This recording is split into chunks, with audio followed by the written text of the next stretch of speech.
Hello, flutists. Welcome back to another episode of Stage Etiquette. In the orchestra, things are done a certain way, all the way down to something as simple as asking a question.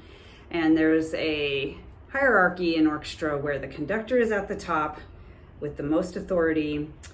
Under him or her would be the concertmaster, and then the principal, strings, winds, brass, percussion, and then under that is everyone else, the section peasants, So first of all, how to address the conductor. The standard way is maestro or maestra, if the conductor's a woman. I know it sounds very formal, but it's done all the time and it's absolutely acceptable. So maestro, and then you can ask your question. I wouldn't do first names, although that's starting to catch on a lot. I've noticed in orchestras of calling the conductor by his or her first name. I don't know, I think it just depends. I never feel comfortable doing that. I just wouldn't advise to do that.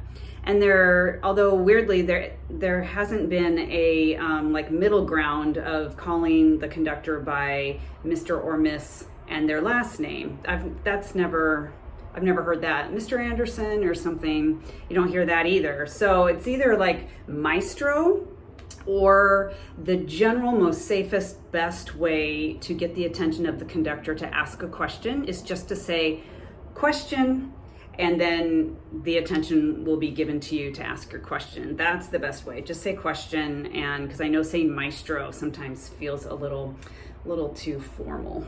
The main, most important role, I would say, when asking a question in an orchestra rehearsal is if you're in the section, so the flute section is pretty small. If you're the second flute player, let's just say, and you have a question about the phrasing or dynamics or something, the most important thing to remember is you are supposed to ask your principal flute player, not the conductor directly, because you're upsetting the hierarchy. So you are supposed to confer or ask the principal flute player, like, how are we doing this? Or even if you have a note question, I have A flat and it sounds weird. What do you have? And if the principal flute wants to clarify further, she or he will ask the conductor. So the principal of each section almost always does the asking directly to the conductor in a rehearsal. So if you're within your section, you don't do that.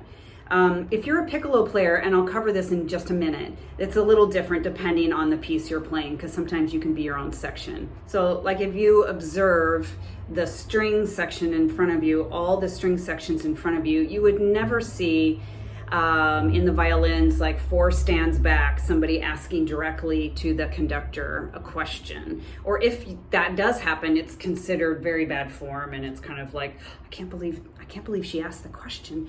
It's supposed to be the principal. If somebody has a question, it makes its way up to the principal or the concertmaster. And I'm sure you've seen a concertmaster will ask a question and adjust something in the part, and then there's a ripple effect going back through the section of everyone adjusting their parts, penciling in, whatever. Okay, so just to clarify again, the principal of each section is asking the questions to the conductor, not a section person. Okay, so if you are a piccolo player, sometimes it's completely acceptable to ask a question directly to the conductor because you're often your own section. So if you're playing a piece of music, or if your part has nothing to do with the flute parts and there's solos and just its own part, then you're kind of your own section. And then you can absolutely, as a piccolo player, ask the conductor directly a note question or whatever your question may be. You don't necessarily have to pass it by the principal flute player. But again, it just depends on the piece. If you're playing piccolo and you just absolutely are part of the whole section, then you're a section player and you ask the principal, or your third flute, and then of course you're the section and you need to ask your principal. I would say, on a general note about asking questions, if you have to ask a question, make it a good one.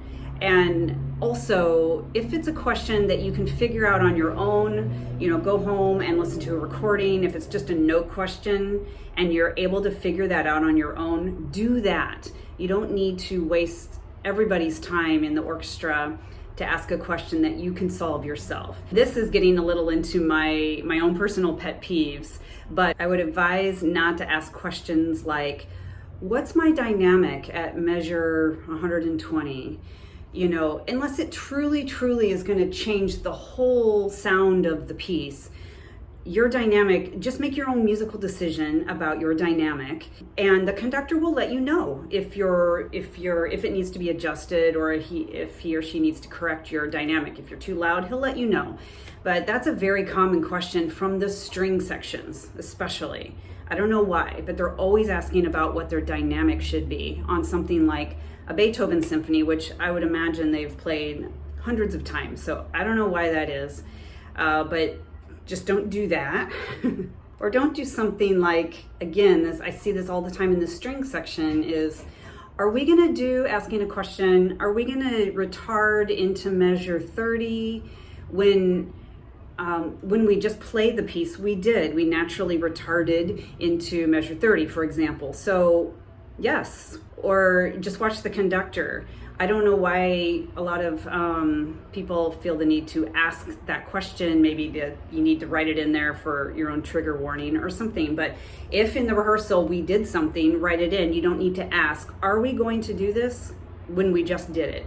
Also of note with questions, oftentimes the principal winds, and probably principal brass too, but I've noticed in principal wind sections, or within the wind section, the principals can converse amongst themselves and make decisions about phrasing or length notes. Like the principals will kind of get together while the orchestra is stopped and the conductor might be talking with the strings, and just softly say like, can we all do the length a little longer, and let's make this note shorter, and everyone will agree to that, and then the principals will pass on that information down to the rest of their sections. So that happens a lot. So a lot of the questions can get solved within your own section without having to involve the conductor, which then involves the entire orchestra having to stop and wait. Overall, my advice is don't ask a question unless you really need to, and you might need to.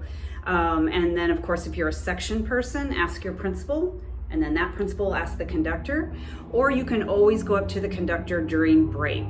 Even a section person can go up to the conductor during break. That way you're not taking up anybody's time. So that's how orchestra culture works in regards to asking questions. I hope this video was useful for you. Please hit subscribe, and then you'll be in the know of more upcoming videos all about the freelancing world, specifically in orchestras.